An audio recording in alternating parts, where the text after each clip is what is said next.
Memasuki tahun 2023, ekonomi global dihadapkan pada tantangan baru.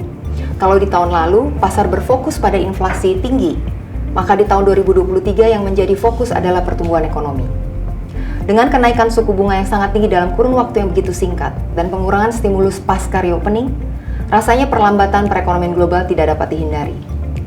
Sehingga yang perlu dicermati adalah seberapa dalam dan akan berapa lama pelemahan ekonomi tersebut. Nah, berdasarkan kondisi terakhir, perlambatan perekonomian global sudah sedang terjadi dan inflasi mulai secara perlahan terkendali. Nah, ini membuat Fed menjadi less hawkish dan kami melihat prospek pasar keuangan akan menjadi lebih baik. Selain itu, jangan lupa ada China reopening. Nah, ini juga diperkirakan dapat membantu mengurangi dampak perlambatan ekonomi yang terjadi di Amerika dan Eropa. Hal ini juga dirasakan terutama oleh negara-negara Asia, termasuk Indonesia, melalui jalur ekspor.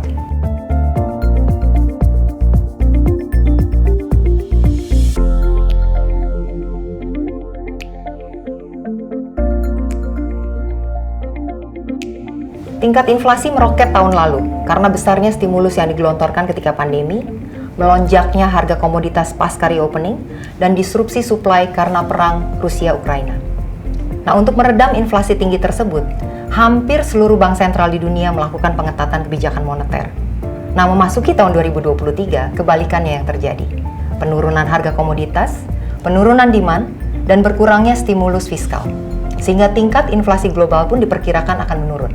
Nah, artinya bank sentral dunia, terutama bank sentral negara-negara berkembang, memiliki ruang dan cenderung untuk mulai menurunkan suku bunganya mulai di semester 2 tahun 2023. Perlambatan ekonomi global, terutama yang dialami negara-negara maju, akan berdampak ke seluruh dunia, termasuk Indonesia. Namun kami memperkirakan ekonomi Indonesia relatif resilient dibandingkan banyak negara lain, dengan proyeksi pertumbuhan GDP berada di kisaran 4,5 sampai 5,25% di tahun ini. Hal ini ditopang terutama oleh sektor konsumsi, yang berkontribusi lebih dari 50% ekonomi Indonesia. Dan jangan lupa, selama masa kampanye pemilu mendatang, akan ada bonus atau tambahan konsumsi masyarakat pada semester kedua. Selain GDP, indikator makro lainnya menunjukkan tren yang baik. Inflasi yang terkontrol, posisi APBN yang sehat, current account yang ditopang mineral downstreaming, dan posisi hutang pemerintah, korporasi, dan rumah tangga yang relatif rendah. Semua hal ini akan membantu pasar keuangan Indonesia tetap kondusif di tengah perlambatan ekonomi global yang terjadi.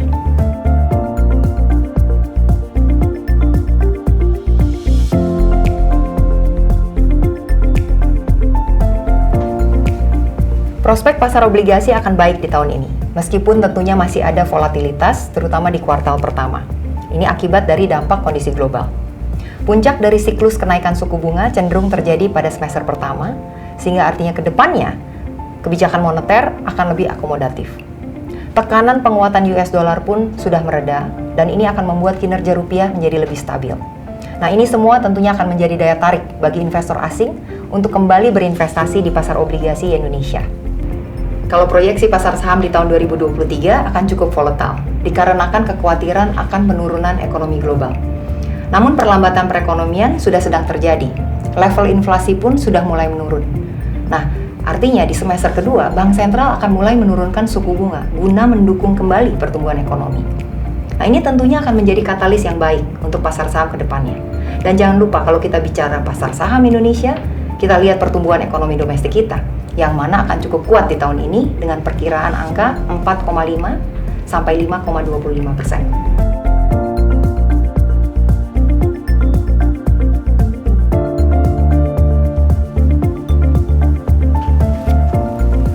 Kami menyarankan investor selain memiliki instrumen yang liquid seperti pasar uang, juga harus melengkapi portofolionya pada kelas aset obligasi dan saham. Pasar obligasi masih memiliki peluang, sehingga investor dapat berinvestasi kembali pada pasar obligasi di tengah kenaikan suku bunga yang sudah hampir mencapai puncak.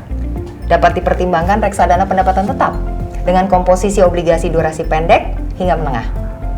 Nah, sementara untuk pasar saham, investor dapat secara bertahap masuk, terutama pada saat pasar saham mengalami koreksi yang signifikan. Investor dapat mempertimbangkan reksadana saham, terutama yang sudah memiliki rekam jejak yang panjang dan kinerja baik dan konsisten.